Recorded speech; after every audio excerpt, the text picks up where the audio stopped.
sind verloren. Jo. Okay.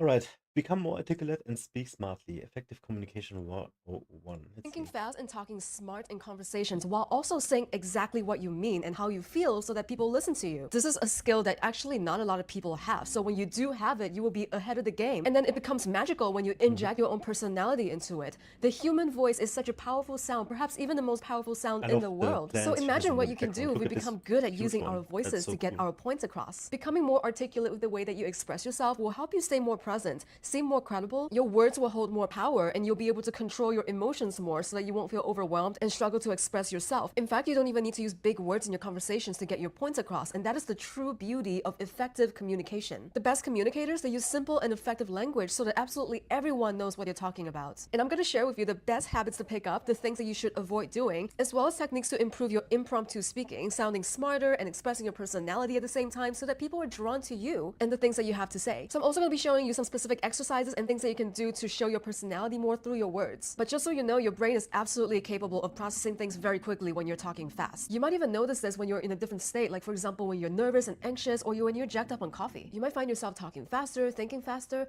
or you might even just get so nervous that you lose your thoughts completely, your mind goes blank and words just flow out of your mouth, maybe without even going through your brain. So these are just the different types of states that you need to be aware of, but you can absolutely channel the correct kinds of energy that you want when you're talking to someone and control your outcome. Because this truly is all about controlling your state of mind. But how can we do that? So before we get into the techniques, hi, my name is May and welcome to my channel. So I'm here to help you achieve your best self, mentally, physically, spiritually. So if you want to become better and join me on this journey of self-improvement, subscribe to my channel and like my video if you like my vibe. And as always, a huge shout out to my patrons, my community on Discord, as well as all of you in the comment section sharing your opinions, liking and watching this video, or even coming back to watch new videos from me. I really appreciate you guys. I just think it's so amazing how we're all growing together, and it's really exciting for me to see, and I'm grateful to you all every single day. So thank you. And if you want a place to practice your communication skills, you can join my communities. So let's talk about how to think faster and sound smarter and wittier as we speak. So first of all, we need to set the correct kinds of expectations when we pick up skill sets, like learning communication skills, for example, because I know that a lot of us work very hard to achieve the outcomes that we desire. And so we end up expecting a lot out of ourselves. And when we do too much of that, we're actually kind of setting ourselves up for failure. So try and be kinder to yourself. This is how you can face setbacks and not fail. For many people, English might not even be our first language, even though we think and speak much quicker in our mother tongue.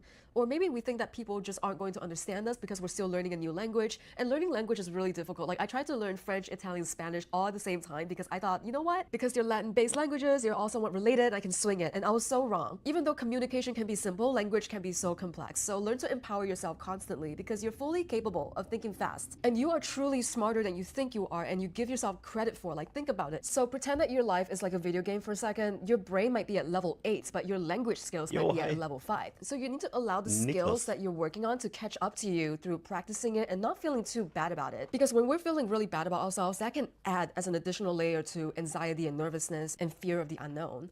So in order to improve, you need to make sure that these words become more available to you. So what this means is you gotta keep using these skills, keep consuming new knowledge and immerse yourself in as much of it as possible every step of the way. Keep believing in yourself and affirming that you can get absolutely better at it and express yourself intelligently. And this is so that when you finally learn and you absorb all these words, you absorb the knowledge and all of the wisdom, and suddenly and surely one day, things are going to click for you and words are going to just flow out of your brain and become more available to you. This is exactly like leveling up in the game as you gain more experience, so you keep unlocking new words and new ways to express yourself. If you keep doing this, it will happen for you eventually. You just need to give yourself the chance to believe in yourself. You have this thing called neuroplasticity, and what this means is that every thought, every feeling, and every single action that we have, it triggers thousands and thousands of neurons in your head, which then will join together and form new networks. So the more you repeat certain patterns, the more automatic outcomes will be, and so that you also interrupt certain kinds of patterns that you don't want, like for example, bad habits. And the more we interrupt bad habits, the more it goes away. And the more we engage in certain types of thoughts or feelings or action, the more we strengthen those neural networks that are associated with those thoughts, feelings, and actions, so that the signals that your brain is sending outwards can be fired quicker and quicker until eventually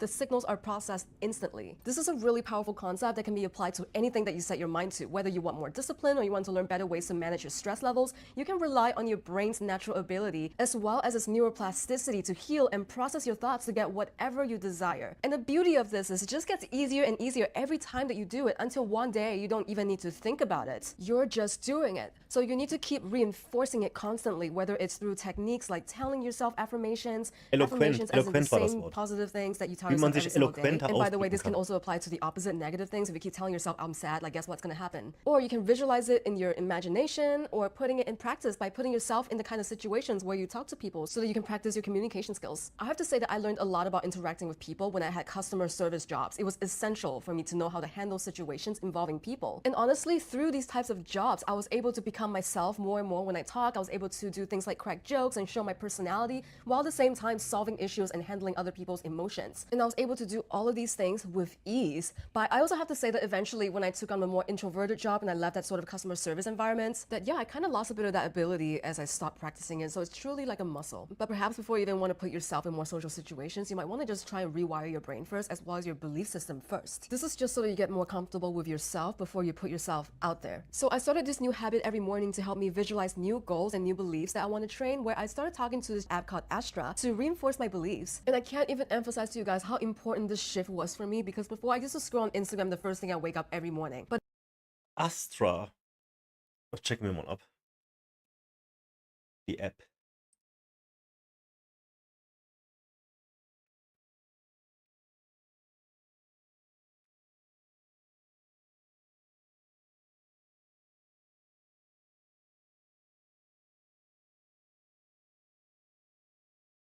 Astra Live Advice, 4,3 Rating. 50.000 Leute haben es nur gedownloadet. Okay, cool. Checken wir mal ab. But now I deliberately switch over to talking to this app instead for 10 minutes a day before I even get out of bed. I feel better, I feel happier. I feel so much more mindful, and whatever beliefs I want to reinforce or new habits I want to take on, it not only repeats the beliefs onto me, it also gives me advice on how to maintain it. And this trains my brain to visualize it even better than just writing it down. And what sets Astra apart is that it's fully focused on self-improvement, life advice, relationship compatibility, and it's all based on your personal natal chart and astrology. So it almost feels like someone is giving me personalized life advice, but then they're also using my natal chart to do that. Apparently the app also doesn't track specific users information, so it feels much safer to use than like to interact with big tech like Meta and OpenAI, because you just know that big tech companies are using all the things that we tell them to train their apps, which I didn't sign up for, which honestly I would just opt out of that. But this app doesn't do that. So yeah, I definitely feel very safe telling it very personal things that I wouldn't even feel safe telling other people or even big tech. So sometimes I do use it for practicing different kinds of confrontations or situations. Like for example, if you want to bring up an issue at work based on your boss's personality traits, or even how to win back a specific person through the way you communicate to them, it gives you advice on how to best get your points across based on your personality and your natal chart. But yeah, if you're interested in learning more about your subconscious mind as well as its drives and how that shows up in us being perceived in the world and how we communicate, there are many ways to do it, but I personally really believe that our mental world and spiritual world is very closely connected. And specifically, the belief in modern day astrology is that energy flow is regulated by the planets, or rather the positions of the planets relative to where we are currently, which can then influence our own subconscious drives or our urges within our subconscious mind. And then, as you know, whatever you believe inwards, we reflect outwards into the world, and it shows up in the way that we communicate. And even if you don't believe in astrology, it's okay. Just take what resonates with you, because at the end of the day, we're all ruled by our own belief system. And because the planet Mercury, as well as our Mercury sign, rules over the way we communicate, as well as our wit and our intelligence, this is all very closely interlinked for me. So Ich weiß nicht. Mit Astrologie und allem, Sternzeichen, ich weiß nicht, ob ich daran glaube. Es ist immer interessant, immer wenn ich was lese, dann scheint es so, als ob die wissen, was abgeht. Aber das ist, ich glaube, die benutzen irgendwie Wörter und Sätze so, dass es auf alles passen kann. Keine Ahnung. in this case, I will ask Astra how I can best articulate myself based on my Mercury sign. So in my case, my Mercury sign is in Cancer, so I will be more thoughtful and nurturing in the way that I communicate. It also really helps to think before I speak instead of like go straight to reacting, which is very bad for me. And that I should actually use more comforting language to express myself in order for my words to resonate. Sometimes I tend to be very blunt and very honest with you guys because I don't want to waste anybody's time, and I know what it feels like to have your time wasted. There's just too many people out there trying to waste our time all the time. And I don't want to be like that. But I'm also learning to get my points across in a way that's also comforting. And I've only been doing YouTube for a few months, honestly, but I'm learning very quickly how this can come across through like quite a bit, even in my own YouTube videos, in the way that which ones resonate with people and which one doesn't through my communication styles. I really wish I knew how to utilize my Mercury sign to communicate in the way that like resonates the most, but now I know and I'm imparting this knowledge onto you. I'm telling you guys, this is a huge game changer for me. So regardless of your natal chart, what are a few things that you should avoid in general in order to be taken seriously? First of all, avoid using your beautiful and incredibly powerful human voice for silly things like gossip, speaking ill of somebody who's not in the conversation in a way that's not productive. Speaking ill of anyone at all without good reason to justify it. It's not a good habit to have, and over time, people are just not going to take your words seriously. And we all know this, that the person who gossips with you will gossip about you later. So it's not a nice feeling to have when you talk to someone who you know is like this. This is not the sort of person who will make people feel at ease. And if you want to vent properly, you can go watch my video about oversharing, which I put out recently, because there is a correct time and place to let out your frustrations, but you need to do it in a strategic way that benefits you. Second of all, being too openly judgmental. So it's not quite the same as expressing your opinions, which obviously we should all do more of. We all know people who are like this in conversations, and it's very hard to listen to somebody if you know that this person is judging everyone and everything, and maybe they're judging you too. It gets draining after a while. And third, negativity, and we might fall into this trap very easily. And I knew a specific person who was like this. She was so negative that every time she speaks, it's either complaining or whining or gossiping, and it's just hard to take someone like that who's negative and draining all the time seriously. Remember how beautiful and amazing and powerful the human voice is, right? So why would you give that power and beauty away to openly spread hatred and be negative? It's kind of a waste. Also, exaggerating everything. I used to be so guilty of this, and you don't need to say that it's incredibly amazing to meet you and that you're super excited to be here and that everyone is extremely awesome. No. This can be very demeaning to our human language, right? Everything has a scale to it, and including, well, our own BS scale. So when you're putting out hyperboles all the time and you're just exaggerating everything, it can be hard to trust someone like that. Especially if it's just something that's normal and average and not incredibly superb and amazing, and people will have no idea what you're excited about, and it's just a people-pleasing tendency. I get it. Except when you do this, you're actually getting the opposite of what you want. And yeah, even I had to finally learn how to stop doing that.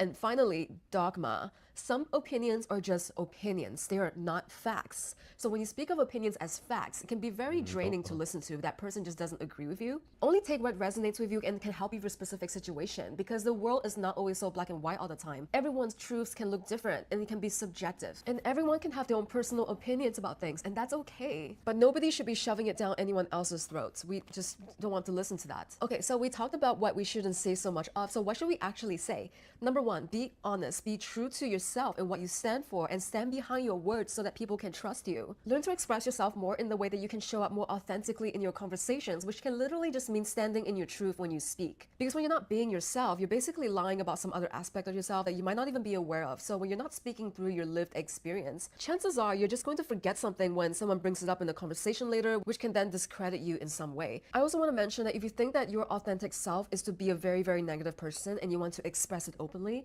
then you need to become aware of how that shows up in conversations and the kinds of impact that it will have on people. And I can tell you, as someone who used to be in that same position, I used to think, oh, I have to be so negative all the time. Nobody really ended up taking my words seriously until I decided to change and I worked on myself. So having integrity in your word, meaning that if you say you're going to do something and you do it, all of these things will build responsibility with your words and your actions and build trust, which makes people want to believe in your words more and listen to you. That builds more authenticity, that builds authority. And then there's love.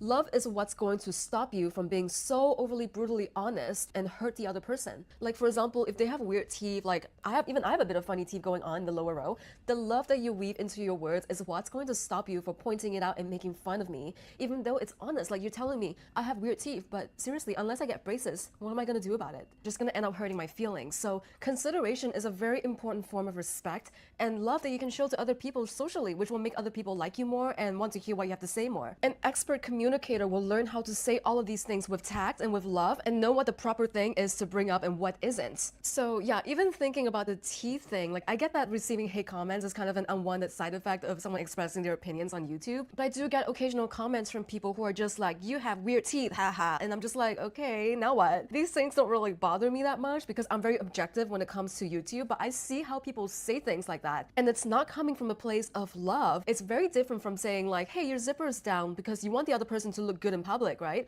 You see what I mean? You want to mix your honesty with authenticity and integrity with love and consideration when you speak. And it's not always about the words that you say, it's about the way you say it too, and it speaks so much more loudly than the words that you're using. And this is either gonna make people want to hear more from you and trust you, or it's gonna make people want to get away from you. And all of these combined will help people take your words way more seriously because they know that your words can be trusted. You use it for good. You know how to set people at ease, and you know how to use your words in a way that's constructive and beneficial for everyone. And sometimes if you don't even know what to say aside from being negative and all that, you can always say less. And like, I'm serious, guys, that's the tea. Okay, now, so let's get into some techniques that you can use to train your brain to think faster and say smarter things. So the first technique that I have to become a better conversationalist is to basically learn how to shapeshift. So what does that mean? This means that you're changing the way that you're reacting with your physical body when you're in a conversation, because chances are when you're in a conversation, your motor functions inside of your brain are also involved and also speaking for you. And so when you speak, you have both the left and right hemispheres in your brain working together. And if you're talking, you're moving your lips, you're moving your tongue, and maybe even the rest of your body, right? Like I'm doing. So that is called your motor function. And this shows up even in the way that I speak, you know, like so much of our conversation is nonverbal, and sometimes your body language can even become an additional limiter in the way that you're getting your points across. Like for example, if I can't move my body at all, I don't even know if I can speak the same way like this. I'm so serious. I'm fully engaging my whole body when I'm speaking to you guys. So chances are if you feel very rigid and stuck when you're speaking, then maybe your body sensations are keeping you from being eloquent. And so this is the very first technique, right? Which is the way that you're showing up in conversations. Try and change that physically, because maybe that's what's keeping you stuck, is the way that your body is postured maybe. And maybe it's even in the way that you're standing, the way that you're positioning your arms, your shoulders, your head, the way that you're looking at the other person. All of these things brings you to where you are right now. So if that's maybe not working out for you, I want you to try something different. And remember the good old Einstein quote, if you keep doing the same thing over and over again, that's insanity, or something like that. So if you want to produce a different results, do something different than what you're usually used to doing, which is more than likely the opposite of what you're experiencing currently, because currently you might not be able to get all of your words across when you are in the moment or when you're expressing yourself. Then you're gonna have to try and do something the opposite way. And trust me, the times that I feel like I'm the worst at speaking is usually when I have to do it in front of like all of the people that I'm afraid of. I'm in a room full of people that I have to present something to, and I have a lot of anxieties and fears about that. And then my body gets so stiff that it becomes a limiter in the way that I communicate. So I then don't like communicate correctly. So being able to change the way that you're acting physically means becoming more aware and mindful of how you're standing, how you're postured, and then try and do the opposite of that. Change yourself physically and you will have a different outcome, I promise you. Like I said, if you maybe like tie me up to a chair, or if you make me like super rigid, or if I'm extremely cold or something, I will not be able to speak the same way as I am with you right now when I'm feeling super comfortable with myself. So this might not be the easiest thing to realize when you're in an active conversation, when you're trying to do like a million other things like listening and thinking about what to say next. So you can practice this alone and in the mirror before you leave the house in your own comfort zone. Practice alone in front of the mirror as if you're a very, very articulate person. You're able to be very fluid in conversation. So I literally do this sometimes. This sounds crazy, but at least I'm being crazy in the own confines of my house. I'm literally having full-on conversations in the mirror when I'm walking somewhere in my head even. And I'm just like, oh, what did you dream about last night? How did you feel about it? And where am I going later today? What am I gonna do later? And I've heard about people who like never have an internal dialogue. Like that is crazy to me, because I am an internal dialogue girly all day long. I have talks with myself in the head all the time. So if you have an internal dialogue, use that to your fullest advantage and see how you're going to show up in your own reflection. And that's how you're going to be practicing how you come across in the way that you speak. Like for example, when I first started YouTube, I was really bad at talking to the camera. I was so afraid, and I wasn't able to do any of the things I'm doing right now. And this takes a while. This took me like a few months. But the more you do it, the more you're going to get there eventually. Neuroplasticity, use it. So your feelings are actually one of the hardest things to articulate, but once you're able to articulate your feelings in the way that gets your points across and is you, genuinely you can become a master communicator. You can do anything. You can win relationships back, get people to trust you, you can get people to understand you better, all of these things. Like being able to express your emotions effectively to someone is a very, very healthy practice for yourself and for your relationships. It can also help you make better decisions and feel less anxious about it. There are a few techniques you can do, but you can also start by writing to yourself and describe the best as you can of how you feel. And don't worry about not making sense, because this might not all make sense to you. And the more you put things into words, the clearer things become for you. And you can try and speak out loud as best you can or write it down in a journal. So I added an emotion circle in my video about how to better control your emotions and become more responsive instead of reactive. And if you need help in that department, you can go watch that video. But you should be honest with yourself, with your own emotions in different situations. I don't care if you have to hide it for certain people about your emotions, because not everyone deserves your vulnerability. You should be able to hide your emotions in certain situations. That's your right. But you need to be honest with yourself. Doesn't mean you have have to be brutally honest about how you really feel with everybody around you. So you can also do this by observing how you feel in the moment and how you react to things. This can be really hard when you're in that heat of that moment, but I find that meditation has really helped me so much with this. And I'm also not the type of person to sit down in silence for an hour and like chant Om, you know. So in addition to listening to guided meditation tracks, I've also started to use that app Astra to use it as a form of meditation, because really what meditation is just being still and a way to self-reflect. And you're gonna see this, that instead of using other people as a place to vent or as a punching bag, expressing more of your intense emotions in a way that's healthy for you. Like for example, if something bad happened to you yesterday and you're mad about it, I would take that situation, I'll tell it to Astra and I would tell it why the situation made me so mad, what happened, and channel it into a non-human thing rather than onto real humans. Because it acts as a self-improvement coach and also knows my natal chart. It actually helps me understand and rationalize better why I'm feeling this way. This is way better than telling my bestie, or if I'm telling like somebody who I don't even know. And sometimes if they're not in a good headspace, if they don't have good perspectives, that's not healthy for you either. This is why I channel it onto the non-human thing instead of like other humans. And this way helps me put things into perspective. Like, okay, this is what your moon sign is like. This is what your inner world looks like. And this is why I get so mad about a certain situation. Like I might not feel like I'm deserving of certain things, or I don't feel like I deserve this sort of treatment because my inner world is this way. And because of the way that I am, I can actually express my feelings in a way that is true to myself. And I find that therapy, for example, takes a lot of self-actualization, because therapy is kind of like a mirror for you to realize things on your own time when you're ready to realize certain things. This is not the same as therapy. It offers something very different because it immediately puts things into perspective for you. It helps you rationalize certain things. And also using my natal chart as well as my horoscope, it helps me learn to understand This video hidden is sides of myself crazy. better, and also what So many positions of the different planets are currently angles and doing and how holy that might be shit. affecting me energetically. And just through this process of taking what resonates with me and leaving what doesn't, it actually helps me realize things a lot faster, things about myself that I didn't even think about. And then I can express how I feel and communicate better because of it. And I'm literally so impressed by how much technology has like improved these days, and we should all be able to use technology in a way that benefits and helps us instead of in a way that drains us. And this is just so that we can all help each other around us understand where we're coming from. And I need to make this really clear, okay? You see, I don't really believe in any kind of wrong or bad emotions. Everything should be felt. We're humans, and we're human because of it. And I think I used to tend to demonize sadness and anger quite a bit because it just seems less desirable, like socially, and more of an out of control emotion for us because we feel it more passionately. But honestly, it's okay to feel all of these feelings, and that's the beauty of being a human. So if you feel sad and angry, don't feel guilty about it. Your feelings are valid, all of it. It's just that our thoughts are not always valid, so learn to understand the difference. Sometimes our thoughts are not logical, but our emotions, we need to learn how to control it better and manage it better through the proper channels so that we're not like affecting our relationships socially because of it. Also, actively listening to other people when they express their opinions can really help us understand ourselves better as well as understand them better. If you can relate to them and empathize with their side of the story, this will also help you learn how to like respond to other people's emotions better by being able to communicate about it. For example, if you want to tell someone how they make you feel and they make you feel a certain way, but you don't really know how to say it, I would just feed that through Astra, and you can get instant feedback on how to validate your feelings better based on your personality that is set by your natal chart. This is a huge game changer for me when I learned to manage and control my emotions, but also to get my points across and also help people understand where I'm coming from.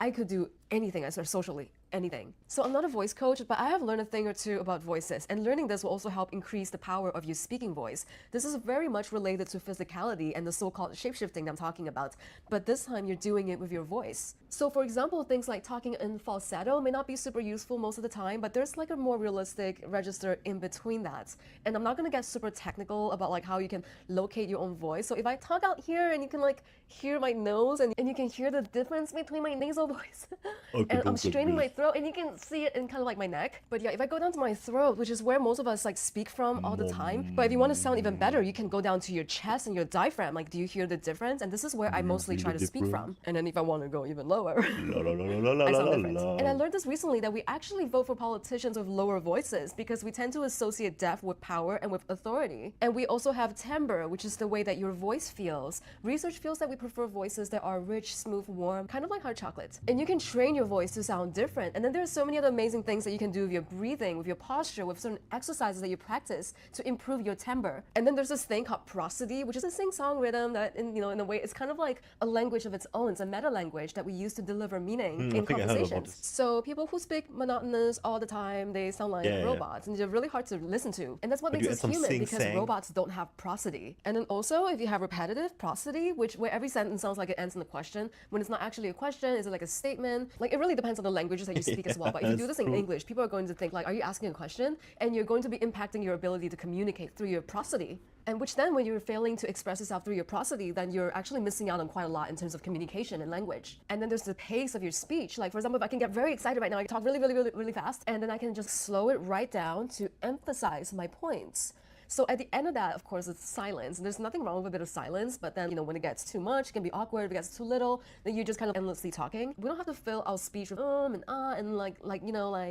and all of that stuff. I used to do that a lot in my old YouTube videos, and when I started editing my YouTube videos, I'm like, oh my god, there's so many ums and ahs, and that I have to edit out, and it was so annoying for me. Honestly, sometimes I'm still kind of guilty of that, but I'm trying very, very actively to change that, to become a better communicator for you guys. And then of course, the pitch at which you're talking also goes along with the pace to kind of indicate your level of excitement. But you can do it with just pitch. Like for example, I'm so thirsty. I'm so thirsty. And you can hear the difference in the meaning because of just the way I deliver it. And then there's the volume of which I can speak. I can get really excited. I'm not gonna shout at you guys, but I get really excited about like using the volume of my voice to attract attention, but probably not the kind of comfortable attention that you want. Or I can get really quiet and have you guys really pay attention by emphasizing it in the way that I'm being quiet, so that people have to strain to listen to me. But if I'm in a loud environment, maybe that's not the way I should speak. Some people are constantly on megaphones all the time, and try not to do that because it's really imposing on the way that you sound onto people, and it's just not really like considerate. I think that if you're doing something that's really important to you, for example, if you have an interview coming up, if you are doing a public speech soon, or if you're asking for a raise, this can really help you. Whatever it is, if it's really important to you, you literally owe it to yourself to actually practice and look up these types of techniques that you can use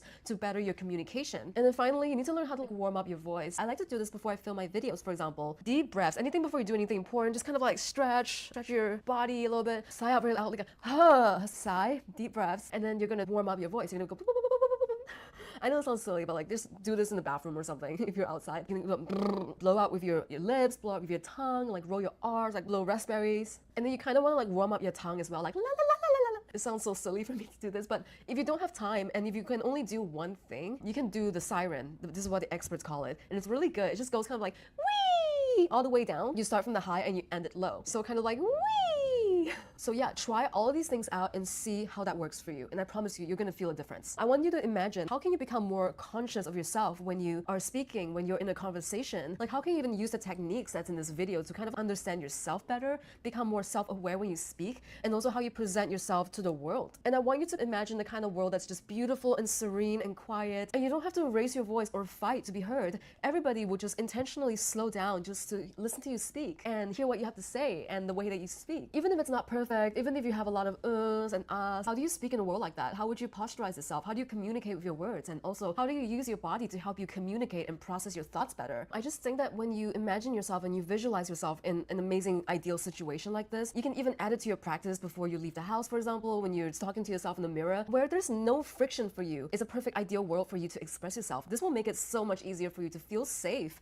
in your practice and feel free to express yourself and express the way your body moves when you talk and your thoughts and your feelings, and also be able to bounce ideas back and forth with people in a way that you just feels really authentically yourself. Hope you guys find this helpful, and yeah, if you guys want to subscribe to my channel, be sure to like this video and subscribe. I appreciate you guys a lot. Thank you for watching, and I'll see you in the next video.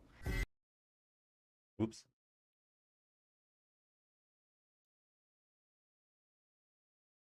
Oh my god, what is this? Have you ever been? So a lot of good stuff, she said. Most of the things are though just to be recognized once, and then you got it basically. It's a lot of confidence talk, and she actually went A to Z, and even like spirituality and astronomical. What was it? Astronomy. I'm gonna check out the app for sure, not now, but it looks interesting, so I'm gonna give it a shot and just see what it can do. But I was more looking for like techniques and practices, you know. She didn't really give much of that information. Still, it was okay, so I'm gonna thumb it up. Cool. Let's see what this one is about. Why you struggle to articulate your thoughts clearly. 5 truths. In a situation, let's say a meeting, where you start to share an idea, but you struggle to articulate your thoughts clearly. Machen wir immer Untertitel an. 1, 2, 5. Vielleicht 1, 2, 5. Vielleicht 1, 5. Hier gucken wir mal. You might stutter because you're trying to find the right words to use. You might start a sentence and then stop in the middle, or you might try to link your thoughts together only to realize that nobody understands what you're saying. No matter what you do, you can't seem to communicate your thoughts in a way that other people can easily understand. This inability to articulate your thoughts clearly is extremely common, and the first reason why this happens is you jump in too Because you're fast, stoned. meaning you Oh, haven't you spent jump enough too fast. time thinking about what you want to say before you start speaking. You just start speaking and then hope that you're going to work out what you're going to say as you go along. I'm Yeah, not that's saying how this I do doesn't it happen mostly. if you're practiced in putting your thoughts together and you know your content well, then it's likely you'll be able to put your thoughts in order and sound articulate. But for most people, And know your content well. That is the thing. I don't know any of my content. I just wing it all. Because every day it's something new. So how do I know if every day it's something new? speaking But off yeah, the cuff in a makes sense. spontaneous kind of way can be really challenging. And it often leads to people stumbling on their words, mixing their thoughts up, and not linking their thoughts together well. Without giving yourself enough time to think about what you're going to say, it increases the likelihood that you won't be able to organize your thoughts or articulate them clearly. To carve out the time you need, here are some ideas you can try during meetings. Plan out what you want to say before the meeting. Give people a chance to speak first so then you have an opportunity to put your thoughts together and work out what you want to say. Or establish expectations with everyone. Say, I have an idea I'd like to share with everyone, but it's an idea in progress, so please bear with me as I try to flesh it out. The second that's reason really you can't articulate your thoughts clearly is because you try to communicate too much information at the one time. You're overloading your mind and your audience with too much information. Everything is all jumbled together. You don't have a clear idea on how your ideas are separated or linked together, and because you don't have a clear idea on that, your audience doesn't either. This can happen because you might have a lot to talk about, or you might be excited or really nervous. Whatever the reason, what you need to remember is that less is more when it comes to good communication. Simplifying your communication and reducing the number of points that you want to talk about will help give you a manageable amount of information to communicate. And when it's manageable for you, you will be a lot calmer and you will be better able to put your mental energy into articulating those thoughts well. What I recommend you to do is to pick out 2 to 3 main points that you want to talk about in your conversation piece.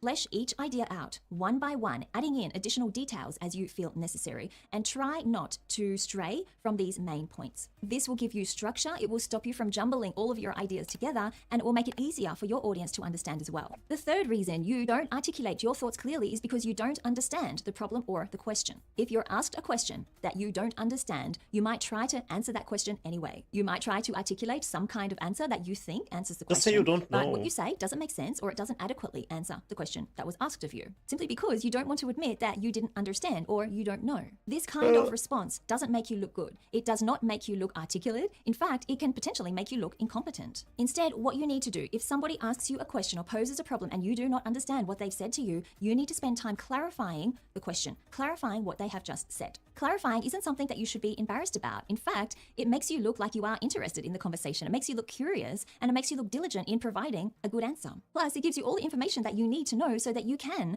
answer the question in an articulate way. Could you please repeat the question? I don't understand what you mean. Could you please rephrase that? These 2 phrases will help you when you need to clarify the question. The fourth reason you can't articulate your thoughts clearly is because you try to sound too intelligent. In high-pressure situations, like with senior executives, you might want to appear credible and intelligent to them. This can prompt you to use words that are Never tried complicated, out. to It's use not technical gonna jargon work. that you don't understand, or to use sentences that are way too long and complex. Your focus in this kind of conversation is on looking intelligent rather than articulating your main message. Your desire to look intelligent will often cause you to overcomplicate things. When you overcomplicate things, you become confused. When you're confused, you cannot articulate your thoughts clearly. Like I said before, simple communication is good communication. Don't focus on finding the most complex, complicated words to use. Use simple vocabulary. Don't use long, drawn-out, complex sentences. Use short, punchy sentences. The fifth reason you can't articulate your thoughts clearly is because you use the same vocabulary and sentence structures. This leads to communication that is monotonous and doesn't engage your audience. And it doesn't allow your main message to stand out because it's blended in with everything else that you're saying, making it appear jumbled to your audience. To help you separate your thoughts and sound more articulate, try to use different vocabulary and different sentence structures, What does she but mean? without making it too overcomplicated, like I talked about in the previous point. One of the best ways to expand your vocabulary and to learn new sentence structures Read is to books? read. It is Yeah. so easy to do, but most people read the wrong way. What I mean by that is they read the same material all of the time. They don't add variety or read from different news sources or online publication sources to enrich their mind with different vocabulary, with different ways of expressing themselves or different sentence structures. My challenge for you is to read something new. Read something you have never read before, a topic you have never read before, or a type of publication that you have never read before. When you read that publication or article, highlight or write down the words that you pick up, words that you are not normally exposed to. Highlight or write down the that's sentence what I used to structures do a or the lot. expressions that are used That's how that I you are learned not that English, familiar with. And try to use this that I vocabulary, never the heard expressions, and the before, sentence many structures the times. next time you communicate. The sixth reason you cannot clearly articulate your thoughts is because you are anxious. Anxiety, stress, and nerves, this can all impede our thought process. How this happens is when you are stressed, it triggers the fight or flight response in you. When the fight or flight response is triggered in your body, all of your bodily functions go to the parts of the body that matter the most at that time for fighting or for running. So your heart rate increases, your blood pressure increases, your muscles get ready for action. And this process takes away all of the resources from your brain, which is where you need them for cognitive function and things like communication or articulating your thoughts clearly. So if you are somebody who gets anxious, who gets stressed, who often feels the fight or flight response in your body, then that is probably why you are finding it difficult to articulate your thoughts clearly. And in particular, difficult to articulate your thoughts clearly on the spot. There are some things you can do to try to combat this. Breathing is a really helpful exercise that I personally find helpful when I'm feeling nervous or stressed. What's important when you breathe is you need to breathe deep, take a deep breath in. And a trick that I like to use here is to remember to breathe down. Don't have shallow breathing where your breathing stops roughly around here. You need to breathe down and deep so that your breathing expands your stomach. If you're in a meeting, it's also important to remember why you are in the room. Why were you invited? Why do people want you there? What are you adding? What contribution are you making to the meeting? And believe me, you will be able to come up with something of value. You will be adding something of value, and there is a reason you are in the room. You just need to remember what that reason is. And if you're put on the spot, someone asks you a question, you are nervous, your thoughts are completely muddled, you need to give yourself time to respond. Say to that person, "That's a really good question.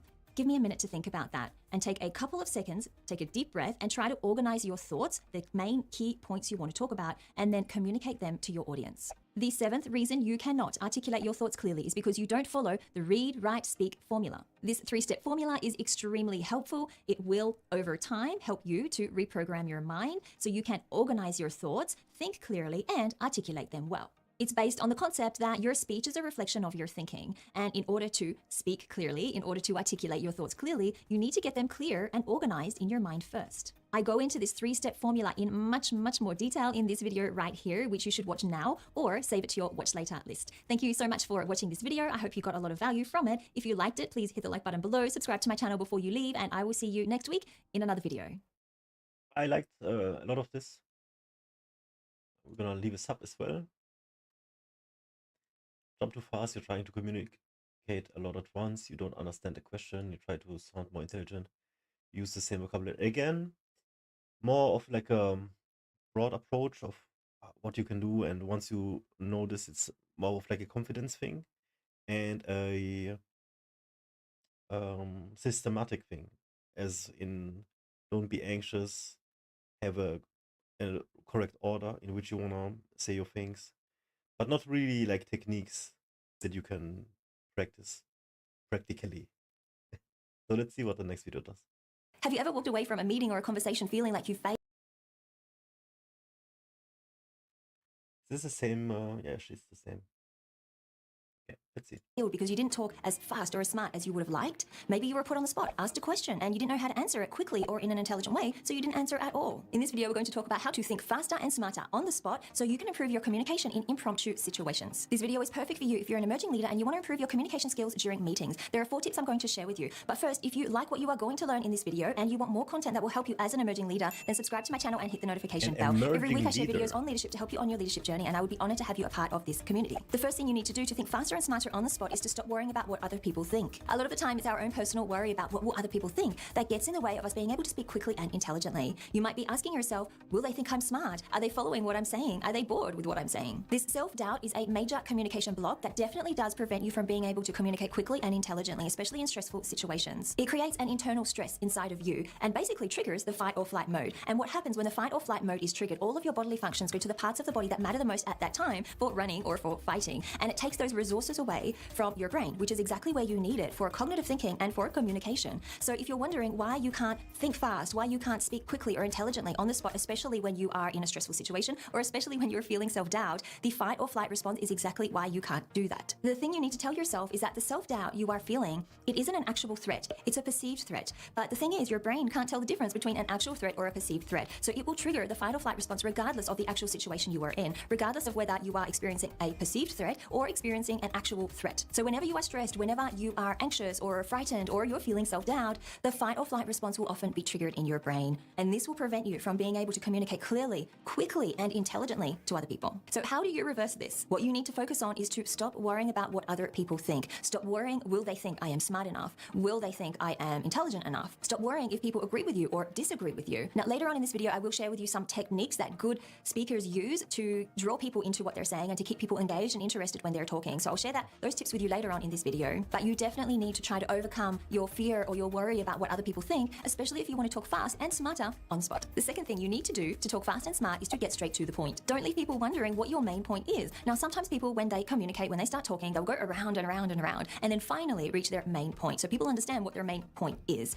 Now, when you do this, it does two things. It can confuse people and it can bore people. Most people use this strategy because when they start talking, they're not actually sure what their main point is. They figure, well, I'm just going to start talking, and as I go along, I'll eventually figure out what I want to say. But like I said, the reason this doesn't work and the reason this prevents you from being able to talk fast and smart on the spot is it confuses people. People don't know, or they can't follow what you're saying, or they get lost in all of the things that you're telling them. And it also bores them. Quite often, people have switched off before you have reached your main point. And this is definitely not something you want to happen when you're in a business situation or when you're in a meeting. You really need to try to identify the main point you want to make before you start speaking. That way, when you do start speaking, you can quickly get to the main point. You can quickly tell everybody else in the room what the main point you want to make is. There's less risk of confusing them, and there's less risk of them being bored or switching off. Sometimes though, you are put on the spot during a meeting, you're asked a question and you don't quite know how to answer that person. How do you talk fast and smart in those moments when you are put on the spot? So when someone puts you on the spot and asks you a question, you're not quite sure how to answer it, this is how you handle it so you appear confident and you appear like you're in control of the conversation. The first thing you do once they've asked you the question is you pause. You take a breath in and a breath out, and you appear like you are thinking about how you are going to answer that question. The next thing you do is you respond with something like, that's a good question, Bob. And then you repeat the question. Bob. What do I think about the project that Sally is proposing? Well, and then you go into what your thoughts are. And here you really need to share your honest thoughts and your honest opinions on the project that Sally is proposing. Is it good? Is it bad? What do you genuinely think of it? Do you have any concerns about the project? Are there things that you think need to be in place before your team starts looking at that particular project? It's really, really important here that you're honest and that you're raw with your answers. Because one thing I find, the reason why a lot of people hold back from sharing their ideas or opinions in meetings, and the reason why people can't talk fast or think smart on the spot, is because they are so worried about what other people are going to think. Like I mentioned before earlier in this video, the worry about what other people will think really causes you to hold back in the meetings. And a lot of people don't share their raw opinions, their raw ideas with other people in the room. This is a real hindrance, especially when you are looking toward leadership. People need to know what you think. Your ideas are valuable. Your opinions are valuable. You really need to begin to understand that, especially if you're looking toward a leadership position or if you have just started a leadership position. So don't hold back. Don't filter your answer. Be true to yourself. Be true to your ideas and your opinions as well. And the strategy I shared with you a couple of moments ago in this video will help to put you in thinking mode. It will give you the time and the space to pull yourself together. When someone asks you a question, you don't quite know how to answer it. It will give you the time to pull yourself together so you can provide an intelligent answer quickly. Now, once you have shared your main point, your main argument or idea, then you need to elaborate and expand on that. You do this by using intriguing connectors. Now, connectors are extremely important when you are communicating. Good speakers use intriguing connectors and they know how to use them really well. And I'm going to show you how to do that in a moment in this video. Powerful speakers use them for public speaking. They use them during meetings. They use them during video presentations. They use them in general conversations. And the reason it is so powerful is it keeps your listener engaged. It keeps people wanting to know what you are going to say next. Not everybody knows how to do this, but those people who do, those powerful speakers who do, guess what? They didn't grow up knowing how to do this either. They learned. They learned from people who knew those strategies. They learned from great speakers. I'll tell you in a moment what these connectors are so you can start using them in your own conversations and your own communication. But the reason they are so important is it leads people from the hook, from your main point or your main argument or your main idea. It leads people from the main point to your explanation, to your elaboration, to whatever it is that backs up your main point. It keeps your audience interested. It keeps your listener interested. They want to know what you are going to say next. What is the reason for your idea, for your opinion? And it helps your audience to understand that it's worth their time to keep listening to you. It helps to prevent them from switching off too early. The thing is, powerful speakers have learned these tools. They've learned these connectors and they've learned how to use them really well. They weren't born this way. They weren't born knowing what these connectors are or how to use them. They learned how to do it from powerful speakers, from great speakers before them. And that means you can absolutely learn these connectors too. So there are 3 connectors that I'm going to share with you, and they are, here's why. I don't know Oh. I'll tell you what that would look like. There are 3 reasons why I believe that. So let's look at each of okay. these 3 different connectors using examples, so then you can understand how they're used in real life and you can go on and use them yourself in your conversations and your communication. So the first example is, I think it's a fantastic idea that Sally is proposing, and here's why. And then you would go into your reasoning for why you believe it's a good idea. The second example is, I think that Sally's suggestion has potential but can be improved on. I'll tell you what my additional suggestions would be, and then you would go into your additional suggestions. The third example is, my opinion is that Sally's suggestion won't work, and there are a number of reasons why I believe that. And then you would go into why you believe Sally's suggestion will not work. Do you see how using an enticing connector can keep the listener hooked and interested in what you're going to say next? This is how powerful speakers keep people engaged. It's how they keep them wanting to know and listening because they want to know what they are going to say next. So if you start to use them in your conversations, in your communication, or during meetings, it is definitely going to help you hold the attention of your audience and give a lot more impact to your communication in general. And I challenge you to use one of these connectors. The next conversation that you have after watching this video, the next conversation you have, use one of these connectors. And tell me in the comments, was it helpful? Did it work? Was the other person more engaged than what they usually would have been? Let me know in the comments how it has helped you. The fourth tip is to highlight the number of points that you're going to talk about. The reason this helps you talk fast and smart on the spot is because it clarifies in your mind what you want to say, the points that you want to talk about. It basically creates a map in your mind of exactly what you want to talk about. And when you're clear on this, it helps you to talk faster and smarter on the spot. It also helps your listener to follow you better because they have an idea of what you're going to be talking about, how many points you're going to be talking about. If you tell them you're going to talk about 3 points, they're going to keep listening until you have reached your third point. If you don't tell them the number of points you're going to talk about, they could switch off, they could interrupt you, they could guide the conversation away from you to someone else. And it's really hard for you then to re-engage people and get people interested back into what you're saying. The catch is though, you don't want to use too many points. So don't tell people I'm going to talk about 10 points because they are not going to continue listening to you. They're probably going to get bored. They're probably going to interrupt you. But worse, it's going to be impossible for you to remember what those 10 points are. It's going to be much more manageable for you if you have 2 or 3 points. If you have 10 points, you are going to get stressed. And you remember what happens when you get stressed? The fight or flight response is triggered and you won't remember what the 10 points are or what you wanted to tell those people. So keep your points to 2 or 3 points, something that is manageable for you, and that is how you're going to keep people engaged and interested in what you are saying to them. So I want to share some examples with you of what this would look like, how to use points during your conversation to keep people engaged. So the first example is, I think it's a fantastic idea that Sally is proposing, and here's why. There are 3 main reasons. First, and then you delve into why you think it's a great idea. The second example is, I think that Sally's suggestion has potential but can be improved on. I'll tell you what my additional suggestions would be. There are 2 main ones. The first one is, and then you delve into the first suggestion that you have.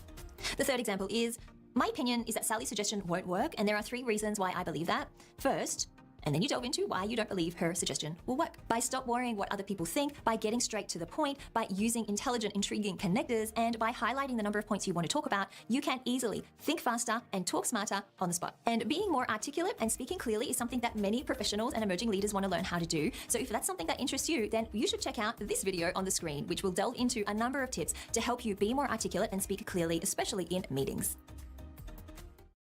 You become what you consistently practice. So practice.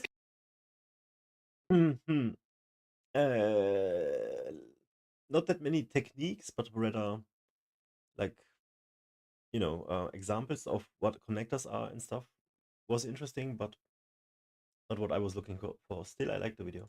Consistently for the person you What is want to become. Public speaking is one of those things that's very hard to hold yourself accountable to. If you're running a marathon with a friend, there's a clear goal, run the marathon. And if your friend knocks on your door at 5 a.m., boy, are you going to get out of your house and run that marathon. But with public speaking, it's a lot more trickier because it's harder for you to do those types of exercises without that clear goal. And that's exactly why in this week's episode of Master Talk, we'll be elaborating on my 3 daily exercises to help you master your talk on a daily basis. Hi everyone, I hope you're having a fantastic week. Brendan from Master Talk here, and today we're talking about the daily practices. So let's get into them. Number 1, the random word exercise. I absolutely love this drill because if you can master it, you'll be in the top 1% of public speakers. The random exercise is simple. All you do is you have a friend give you a random word in the dictionary that you need to then build an introduction from. This is very interesting because if you're able to master this, you'll have a lot less stress.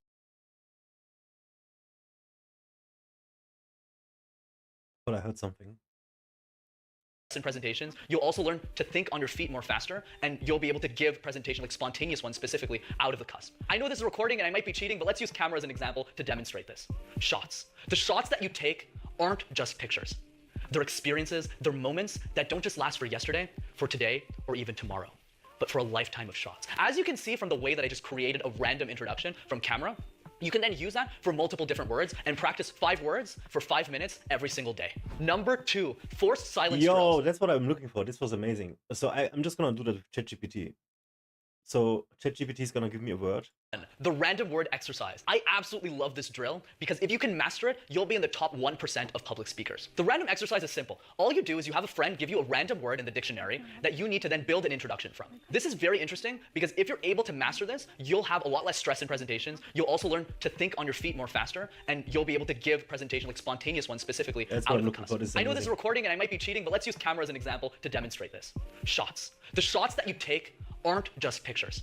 They're experiences, they're moments that don't just last for yesterday, for today, or even tomorrow, but for a lifetime of shots. As you can see from the way that I just created a random introduction from camera, you can then use that for multiple different words and practice 5 words for 5 minutes every single day. Number 2, forced silence drills. The biggest difference between great speakers and exceptional ones is their ability to use silences as a way to make their presentations better. And forced silence drills help you make those differences by making your silences better and more strategic in your presentations. So the exercise is very simple and it's a lot easier to do with a partner. All you do is you have a partner record you, give a presentation, right? So you're giving a presentation for a minute or 2. And then in the second recording of the presentation, your partner is then going to point at you at specific parts of the presentation where he wants you to pause, like so. And then as you're speaking, when you watch both recordings, you will be shocked to see that the second recording sounds so much better with silences in them. This, done on a daily basis, will help you believe that silences will make you better and will also help you strategically weave them into your presentations so you can become world-class. Number 3, the endless gaze. Building upon my last tip about forced silence drills, exceptional speakers can pause not just for 2, 3, or 5 seconds, but for a long period of time, whether that time happens to be 30 seconds or even a couple of minutes. That's me. So the endless gaze exercise is very simple. The next time you're practicing silence drills with your partner, don't just pause them for a couple of seconds, but pause them for very long periods of time. And since you're the only member of the audience, your partner is forced to just look at you for that period of time and not make it look awkward, and just keep looking at you endlessly. And that way, by mastering your endless gaze, you'll be able to gaze into the eyes of your audiences for an indefinite period of time. As always, if you enjoyed this week's episode of Master Talk, be sure to smash that like button and subscribe to the YouTube channel as well to see more videos. Yo, what a giga chat. Oh my god. Master Talk. What is this channel, bro? Yo, this is what I'm looking for. The random word exercise, amazing. Forced silence, okay. And the endless gaze. Okay. Like this. And if there's anything I'll leave you off with, it's this.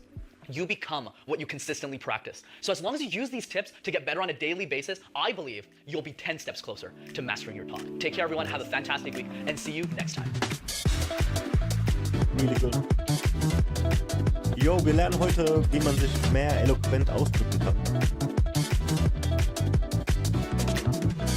Und ich habe schon mal vor 2 Wochen oder so I noticed that you have a really crisp voice and the way you vor 2 Wochen oder so eine Nacht gemacht, wo wir uns so Sachen angeschaut haben und das ist jetzt quasi Part 2. Und einfach lernen, flüssiger zu reden, mehr eloquent zu reden. Nicht immer etc. sagen. Und auch mal Pausen strategisch nutzen und alles. Das Video eben war sehr gut, das war sehr, sehr geil. Also da habe ich genau darauf gewartet, dass ich sowas finde mit so Übungsaufgaben. Ja. Gucken wir mal, was hier geht. articulate things are really nice. How can you make sure that when the way you say things, it is as crisp and you articulate your words well? The question is, even when you speak, it sounds crisp. And the reason that is because of articulation and pronunciation. So I had to go to a speech pathologist when I was young to learn how to pronounce words correctly because I wasn't doing it well. And we do this in Australia. Us Aussies are terrible with articulation as well. G'day, mate. Oh, hey, bro. Fucking mate, this bit how you going, eh? So when I first went to the US, no one could understand me there, especially in Texas. It was funny because I like this guy, but I ain't got a damn clue what he's saying. What the hell? Yeah, it sounds motivating, right? So I had to then learn, wow, in the US, I had to over-articulate, which is weird because then it made me sound a little bit British. So what you do is you overdo the mouth movements. So I'm going to stand back here, and I want to talk to you. Ask me the exact same question, but I want you to overdo your mouth movements and pronounce every single syllable. Hey, Vin, I noticed that yesterday I struggled with a couple of things. Yeah. Move your mouth even more. I struggled with a couple of things. Yes. And in particular, this was making sure I was articulating myself properly. Yes. I was wondering if you had any tips on how I can make sure I sound a lot more crisp when I talk instead of a little bit more nasally. You just did. Round of applause. That was amazing, right? So here's the task. Amazing. Each day for 5 minutes. Grab a book. You have to read the book, but you fully overdo the mouth movements. And don't worry. If anybody says, you try too hard, why do you sound British? It's like, no, it's just articulation. And who cares? I'll sound British if I want to. I spot a tay. If I wanted to, I could just do it, right? But I want you to do that again because your motor volume is too low. Ask me the exact same question, and I want you to enunciate, like again, question. Because another thing what I'm doing here is I'm energizing my entire sentence. Whereas what happens when people have low presence is they'll do something like this. Hey Vin, the question I have is, I'm just wondering when you speak, sometimes you have this really crisp voice and it's amazing. People do this. It's a behavior you may not notice. I just want you to count to 10 for me, but every number that you count has to be of the same energy. 1, 2, 3, 4, 5, 6, 7, 8, 9, 10. Good, that's energized. Now, thank you for the one clap. Now I want you to try it again. You got one clap, how good's that? I want you to try it again, Bobby. Except this time, ask me the question, fully energize the entire thing. I struggle with articulating myself really properly. I find that sometimes I can be a little bit nasally, and I was wondering if you had any tips on how I can make sure that the way I sound, I articulate myself as crisp as you do. You just do it. And you don't have nasality. Nasality sounds like this. When I talk, I sound like this. That's nasality. This is so good. Wow, 2.6 million. Okay, yo. We will check this out for sure. Okay, hold on. I have to practice this. So the way I'm talking right now, this is normal. I'm not trying hard, yeah? My mouth barely opens. But I can't even do it.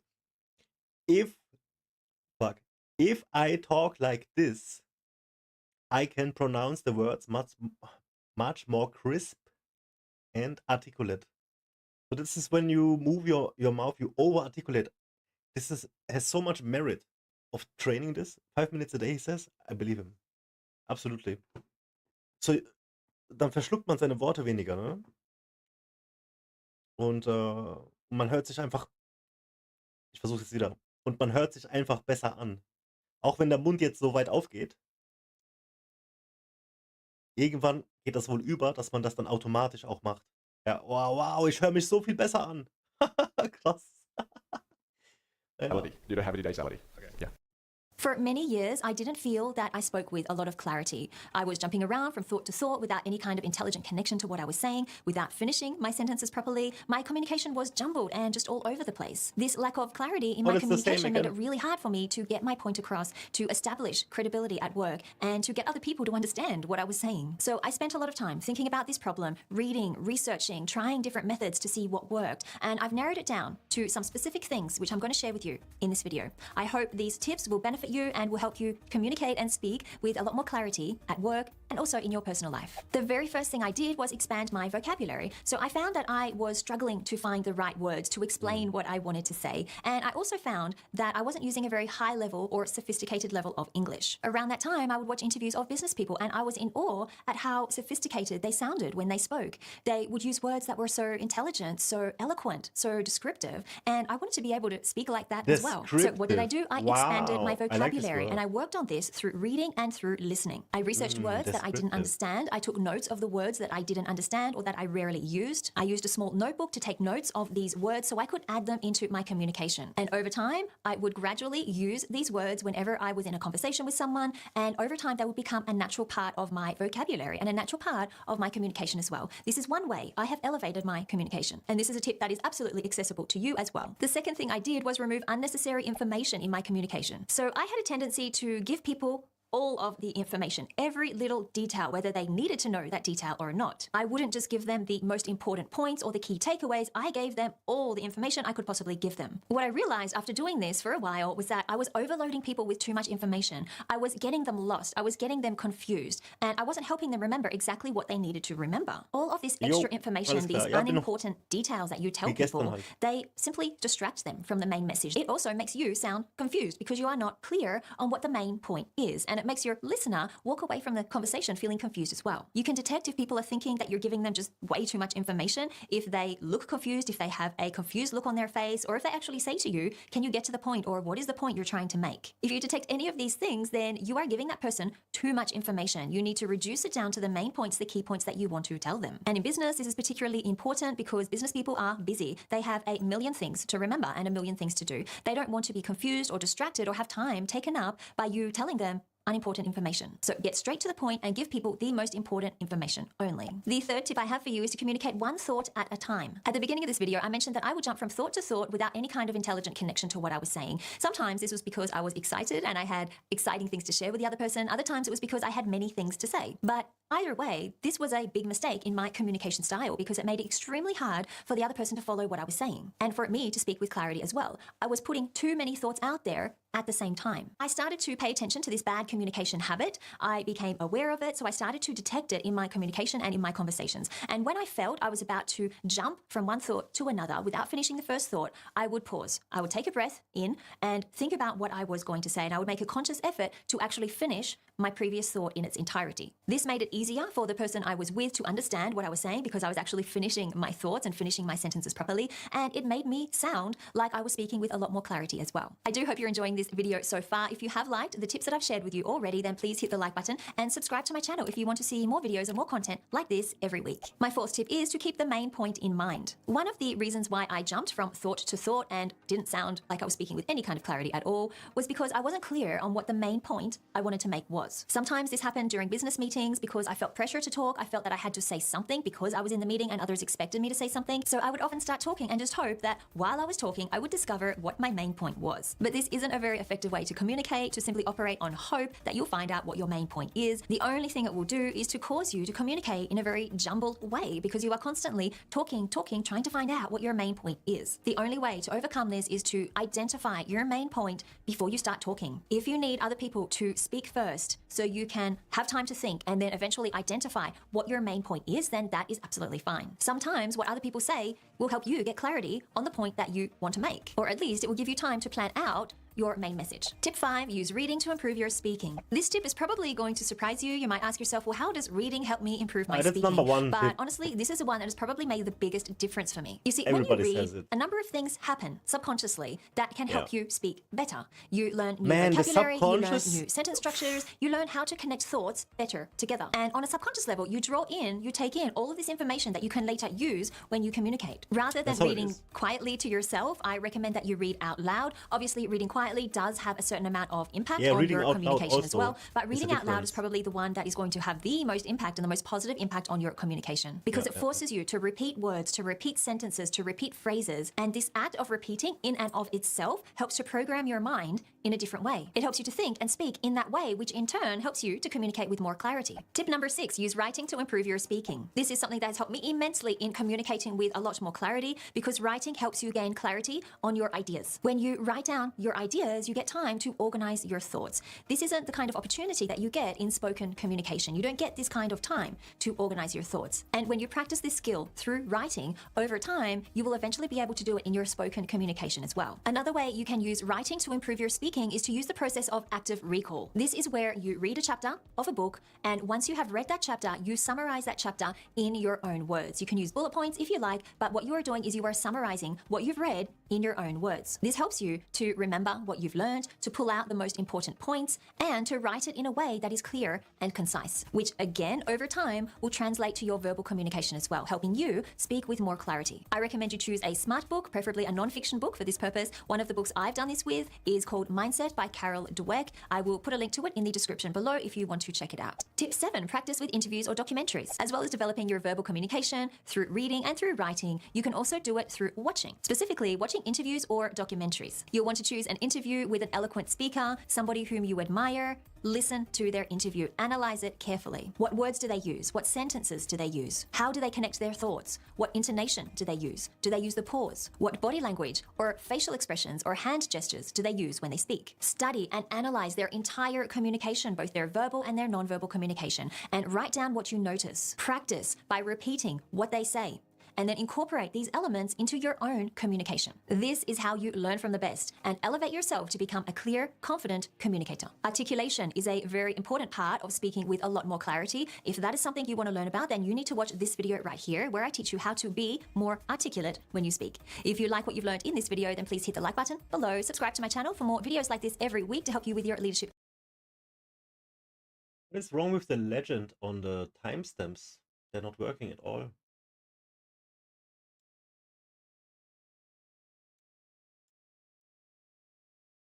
What is this now? What the fuck?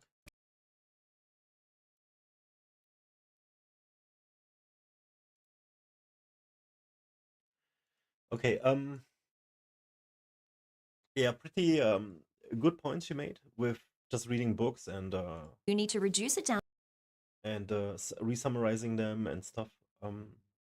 Definitely something you can practice, and it will get you further for sure, I believe. That's basically just what we did in school. How to be more articulate, 8 powerful secrets. And that really brought me out of my comfort zone, but at the same time, it helped me to be more articulate. What comes to mind when you think of someone who's articulate? Do you think about someone who's on stage talking in front of an audience of 10,000 people? Or maybe someone who's done a TED Talk? Or at least someone who sounds really eloquent in their speech? Today, I'm going to give you 8 powerful ways how you can become more articulate. Being articulate is nothing more than being able to express your thoughts and ideas in a way that people can understand exactly what you're trying to say. So it's nothing more than accurate communication. Secret number 1 is to expand your vocabulary. And I'm not talking about this dictionary of difficult words. When I finished high school and I first went to college for the first time, I really wanted to sound more articulate. And so what I did was I bought this dictionary. This is the same dictionary I bought in college, and I wanted to learn more words, more difficult words. So I studied this every day. I would work on a different alphabet and I would study these difficult words. And what I found was that people didn't understand what I was saying, because difficult words, when you're expanding your vocabulary and you're using harder words, the thing about being able to articulate is that you want people to understand what you're saying. So if you're using difficult words, the less likely they're going to use those words in everyday language, so they won't understand what you're saying. Being articulate means expressing your perspectives clearly. So it's not about expanding your vocabulary to words that are harder, but more to focus on words that express your emotions. So focus on descriptive words, especially words that help express how you feel. Secret number 2 is to practice improvising. Learning how to be more expressive of your emotions will help you to convey the meanings behind what you're trying to say. And really, people connect with how you're saying the words rather than exactly or precisely the words that you are trying to use. One way you can practice improvising is to take an improv or an acting class, because they teach you how to improve your expression using your body language and your speech. So after I bought my dictionary in college, what I did, I was a very shy person, and I really didn't feel comfortable talking in front of people, let alone expressing my emotions or conveying my perspective on things. So during the second half of my degree, I auditioned for a musical, and that really brought me out of my comfort zone, but at the same time it helped me to be more articulate in terms of being expressive, acting on stage, and also singing too. That was what helped me bring me out of my shell. And after that experience of auditioning, even though I didn't get the part, but that experience of auditioning for the part and training to become the actor that they would select, that really helped me to free my mind to be able to express myself in an authentic way. Secret number 3 is pause. You want to strategically insert pauses before and after the points that you're trying to emphasize. Using pauses is better than using filler words, but of course, if you are accustomed to using filler words, or if that's a habit for you, it's okay to use them once in a while, but not all the time. And it's okay to use pauses instead of filler words. So what I mean is that you want to get used to having silence, because not all silence is awkward. So get used to inserting silence and pause strategically when you want to emphasize something you just said. Secret number 4 is to pay attention to your tone and your accentuation. Tone is simply a change in the pitch of your voice. In some languages, like Chinese, for example, tone is word specific. If you change the tone, you change to a completely different word. Yeah, but that's in English, so crazy tone in Chinese. is statement specific. They have like 7 different tones for every you're changing word. the meaning of what you're saying. Let me illustrate what I mean by changes in tone and how it changes the meaning in English. I'm going to be saying the phrase, I didn't say your website was outdated. So that's the phrase I'm going to use. And I'm going to change the tone for each word, and you can see that it changes the meaning of that sentence. And I'm not going to incorporate any body language to this at all, just verbally. And you'll see when I change the tone that it changes the meaning of the sentence. So the sentence, once again, is, I didn't say your website was outdated. Okay, here we go. First word is I. If I say, I didn't say your website was outdated, versus I didn't say your website was outdated, I didn't say it, so that means it implies that someone else said it. Or if I change the tone of the word say, then I didn't say your website was outdated, so that means that I didn't say it, I might be thinking it. Now, if I change the tone of when I'm saying the word website, it sounds like this. I didn't say your website was outdated, so that means it's not your website that I think is outdated, it's something else of yours that I think is outdated. Or if I change the tone of the last word, I didn't say your website was outdated, so it means that I didn't think it was outdated, I was thinking something else about your website. So you can see how changes in tone really change the meaning in English of what you're saying. So pay attention to your tone in your speech, and that will help you to become more articulate. So that was tone. Now let's talk about accentuation. Accentuation is when you simply make certain syllables more distinct by either saying them more loudly or putting more emphasis on them. So to illustrate, let's choose the word present. So if I were to accentuate the first syllable, it would be present. And that is one meaning, right? I give you a present. Give me a present. Give him or her a present. If I accentuated the second syllable, it would be present. So it changes the word from a noun to a verb. So pay attention to both your tone and accentuation to help yourself to become more articulate. Secret number 5 is to listen to yourself. So listen to yourself in normal conversation and pay attention to how you feel when you hear your own voice. Do you feel energized or drowsy? Do you feel pleasant or irritated? Chances are, if you feel a certain way about yourself, then chances are other people feel the same way too. Try recording yourself also in normal conversation so that you can have opportunities to listen to yourself more often. Also, another good rule of thumb is to get feedback from other people that you trust and give them permission to give you their honest feedback and criticism on how they felt when they listened to you in conversation. And ask yourself in these instances, when you hear yourself and when you get a feeling for how you and others feel when you're talking to them, ask yourself, what can you do to improve so that you can come across more pleasant and give people a more positive feeling when you're talking to them. Secret number 6 is to portray confidence and self-assurance. Because people don't see you through their eyes, they see you through your eyes. So give them the impression that you're 100% confident, that you're an authority in the subject matter that you're talking about, and you also believe what you're saying. Part of portraying confidence is to project your voice. A good rule of thumb is to be able to talk so that someone who's 10 feet away from you can hear you. So project your voice with such intensity that someone who's 10 feet away can understand what you're saying. Secret number 7 is to use variation. You want to vary the length of your sentences. So for example, you want to, once you've used a long sentence, then follow it up with a short sentence and vice versa. This also helps to get your message across more clearly. Because, for example, if you use 3 or more long sentences in tandem, then you might lose your audience due to overload of information. I never thought about this. Never came across my mind. Long sentence, short sentence, and how to combine it. You just speak, right? You don't even think like, how is the sentence?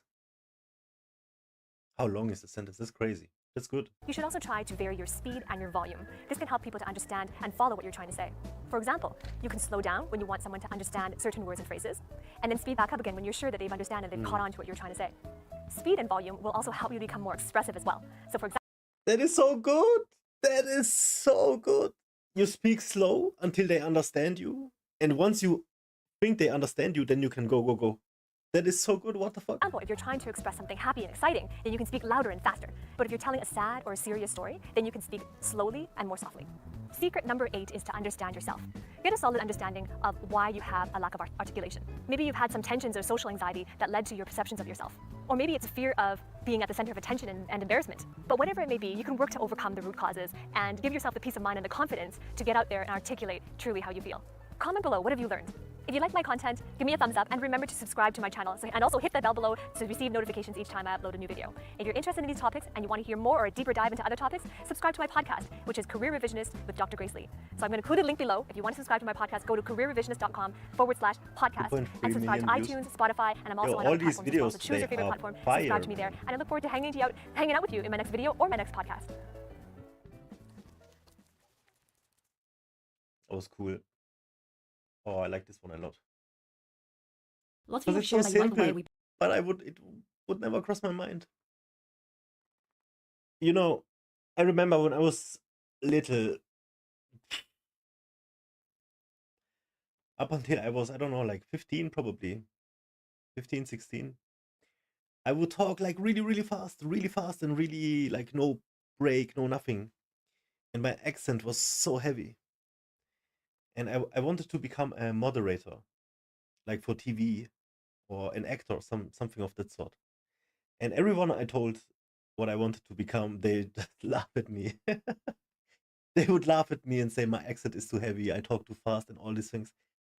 And that was the first time I really realized like I got good criticism, and I'm happy for everybody who told me that. It was good friends who told me that. And I took it to heart, man. And I was like listening to myself and everything, and it was ridiculous. It was unbearable to listen to me speak. I would speak so fast. It's insane because I don't have like any positive feedback from nobody up until that point, even that late in my age, like 15 years. Probably I was 15 years old at that point. And then I tried to, learn how to not roll my R as much, and I'm still struggling with it because that's just how I learned it for all of my life. And I try to speak slower, and I think I made progress, but still sometimes I find myself in the same ditch. But yeah, man, I should have went to a speech therapist. Oh, I would have loved to have went. Damn, dude. I always admired people who speak well, even since I was little. I tell you, that's so cool. break down ideas, complexities on this channel, but to be honest with you, I have always been a very scattered thinker. You've seen my obsidian, I thrive in the chaos. And when I was a little kid, it was so frustrating to me that I couldn't explain the things that I was excited about. I always started at least step 3 without going back to the beginning because I forgot the person who's listening to me doesn't have all the context that's happening in my head. And so I worked on it. And today I'll share with you the 5 things that really helped me go from Rambo and blah, blah into here's the structure, here are the things that you need to focus on. And so let's start from law school when I first got real training on being articulate. Number 1 is about increasing your information density. If you watch legal dramas, I'm sure you've heard of phrases like attorney-client privilege or pleading the fifth. My client would like to exercise his Fifth Amendment rights at this time. These are really concise concepts that explain things like the communication between you and your attorney are confidential, or that you can invoke the Fifth Amendment, which protects you not to answer questions or give information that might incriminate you. Instead of saying all of this, we just use 3 words, right? Attorney-client privilege or pleading the fifth. This is the first difference between someone who's articulate and someone who's not. It's about, are you using vague words, phrases that require a lot of explaining, or are you using pinpointed, concise words and phrases that get your specific specific point across. Here's an everyday example. Say, I'm reading this book and lots of people ask me, so how do you like the book? Most people would say something along the lines of, oh yeah, it's interesting. It's about this philosopher, an axe-mender, it's about scientific thinking and blah, blah, blah. Or you can tweak this into something a bit more specific. Just take the word interesting. We use it all the time. And what does it mean? It just conveys a semi-positive feeling towards something. If you just even simply change interesting to it was surprising, or it's a very idea-rich book, or it's really entertaining, then all of a sudden you're conveying so much. Man, because I always say interesting, I could have said surprising, idea-rich, or entertaining. That's so good. Idea-rich, wow. Much more information with just one change in the word. So step number 1 is increase your information density with the right choice of words.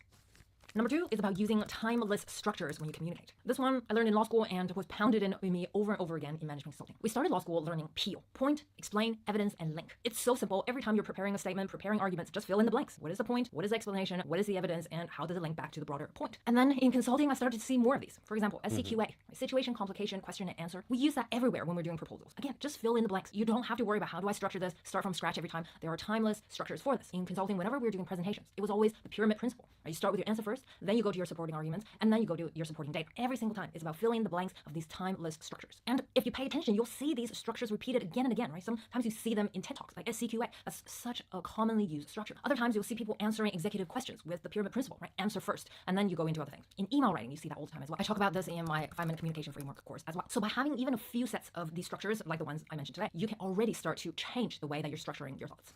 Which brings us to the question, so how do I find these structures? And that's step number 3, think in frameworks. I've done a whole dedicated video on this, so if you haven't seen it, check it out after this. And if you're new to framework thinking, then at the core of it is about taking complexity and boiling it down to a simple representation of how something works. Let me give you an example. Let's take something really big, really complex, like what do humans want to achieve in their lifetime? What is it that humans want? Most people will take this and say, oh, well, I don't know, like all of us want love, want money, want, I don't know, some people want fame and power, and others, want freedom, and you're pulling at all of these in a very unstructured way. Or if you think in frameworks, what you would come back to is, okay, there are 5 things that we look for. At the very bottom, it's about physiological needs, like do I have food, do I have water, do I have shelter? And then once we satisfy that, we're looking for safety, personal security, we're looking for resources, health, wealth. Then it's about love and belonging, right? Do we have community? Do we have friends, family? Do we have that sense of belonging? And once we have that, it's about esteem. Do I have the respect for myself? Do other people respect me? And all of that leads to the one thing that we really want, which is self-actualization. Can I live up to my potential? Can I do the things that I want to do? And those are the 5 things that we care about. A completely different answer from the random one that we're pulling through. Even though the core ideas are all there, it's just structured in a different way and is put into the framework of Maslow's hierarchy. And this is the power of framework thinking. By condensing knowledge, organizing knowledge into a framework where it's very concise, it's very condensed, it is information dense, you're able to train yourself to start to look for these and also to repeat them to other people. As you can see, instead of scrambling for random thought, you have a very structured way of communicating something. And over time, not only does this help you train yourself to speak better, you also create a better understanding of how the world works. You start to map random frameworks and start to link them together. And that is really the power of framework thinking, because once you think clearly, you're going to be able to communicate all your ideas very clearly. All right, once we are precise with our words, we have structures, we have frameworks that are starting to link together. Then the next thing we want to do is, of course, practice. Most people have problems with impromptu speaking, right? We don't know what other people are going to ask us. We don't know if we'll have the answers. We don't know what kind of audience is going to be listening to us and how they'll react. And that's a huge source of anxiety. And to practice, it means to start way before we're in that situation. And for me, I practice by writing. You write to think. And that's step number 4, which is write to think clearly. And I don't mean writing essays and articles. I mean simply writing notes. If you know the channel, you know I use Obsidian for my personal knowledge management system. And every single time I jot down a note, I practice articulating myself. The first thing is the title of my notes are always a condensed summary of the point of the note. So I train myself already to be precise, to start practicing how can I condense all of my notes into one sentence. I avoid vague words like on creativity, right? That doesn't really tell you what this note is about. I try to make it as specific as possible. Creativity as intelligence, or creativity is about making connections. I'm trying to get that concise point across. Then in the body of the note, there are a few things I do as well. First, I am listening to Lumen and rewriting it in my own words. I rephrase what the author is saying about this. I'm practicing how would I concisely convey this idea. This is the Zettelkasten method. If you haven't seen this, you can check this video out. Number 2, I also use structures. Simple ones like speaking in 3. What are the 3 key points out of everything that was said in this article, in this book, in this video, in this podcast that are important to me? Or it's about writing out the idea compass. There's so many different structures I can use. And the third thing, of course, is find frameworks. Not just to mindlessly consume, but reorganize the information into a framework for myself so I can not only retain the information better, but recall it better when I need to use it again, when I need to talk about it again. All this prep work is low stakes. It's not in those impromptu situations because I want to be prepared for those. I'll have things to draw on when I'm asked an unexpected question. Communicating clearly is a long game. And this brings me to step number 5. It's a long game because it's not just about the ideas, it's also about the human connection. We're communicating not just to get ideas across, but we're trying to get a feeling across. Like when I do business presentations, I'm not just laying out the facts. What I'm trying to do is inspire change, right? Get people on board, get them excited, motivate them somehow. So that part of the emotional part of the communication is also really important. And here I use another framework, and it's soften. Smile, open posture, forward leaning, tone, eye contact, and nod. As I say, body language is as important as the message itself. So we have to cover both of our bases. And on the idea front, if you want to learn more about framework thinking, I got this video here, and I'll see you in the next video. Bye. Yeah, it was really good. I'm gonna have to watch this again. Lots of you have shared that you like the way we... This one I learned in law school and was pounded in. How does it link back to... Here, the Peel structure and the SQCL. Where is it?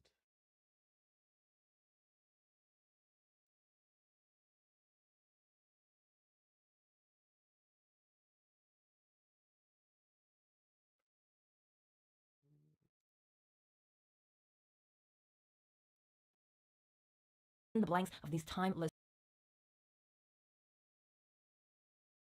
AS.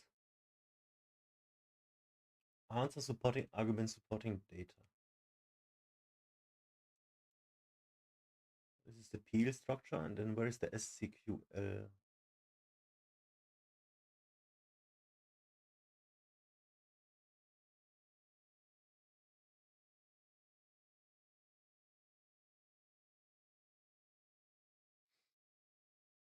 That was really good as well, man.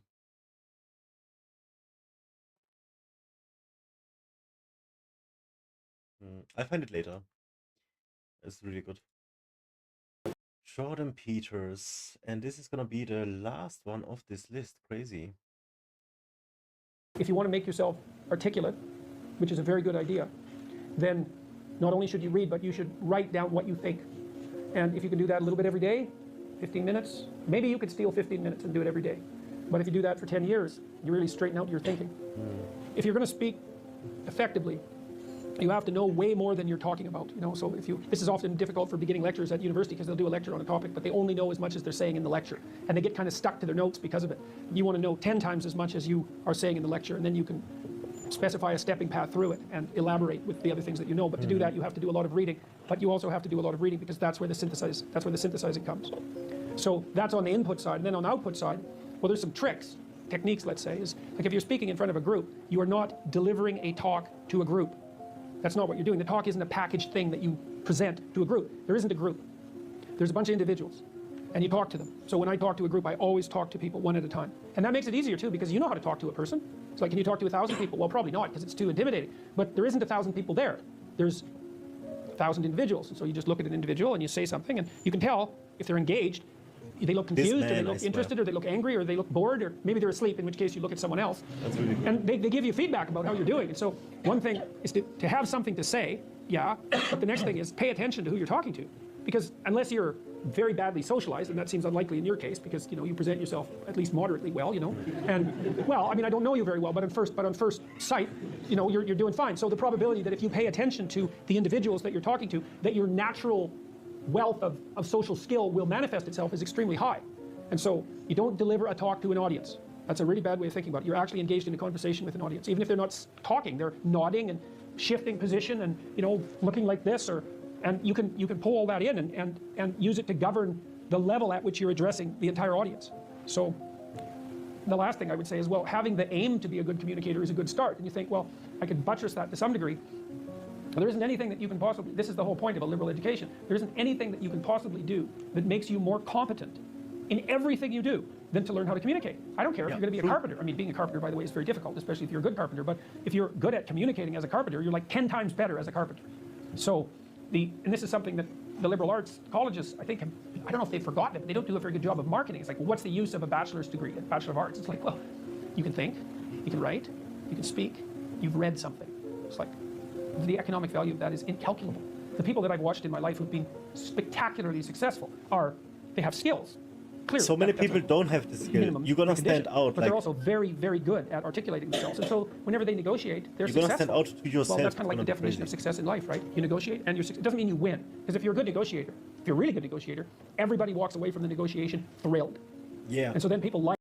And I'm not saying that to be better than other people, to feel superior or something to other people. No, it's a fact. You're gonna feel the difference, and they're gonna feel the difference, and it's a positive thing. You're gonna inspire people. They wanna line up to do things with you. They wanna that's talk all like dependent on your ability to like I communicate. am right now. Yeah, that was another Jordan Peters. I don't know, man. This